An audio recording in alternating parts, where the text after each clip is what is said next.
Fourth highest incidence of crime sa ating buong bansa. May droga sa Davao ngayon. Ngayon lang, gusto mo samahan kita makakabili tayo ng droga sa Davao Oh.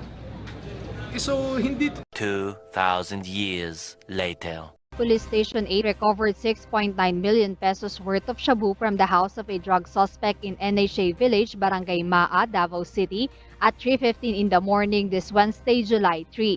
The suspect identified as a business known as alias Jose. Last Monday, July 1, the suspect was arrested at a joint checkpoint in Barangay Sirawan in Turil for illegal drugs and illegal possession of firearm. Nai-reveal niya na meron siyang tinatago na higit kumulang na 1 kilo. 7 million na almost. Dinideliver niya. Ano niya yan?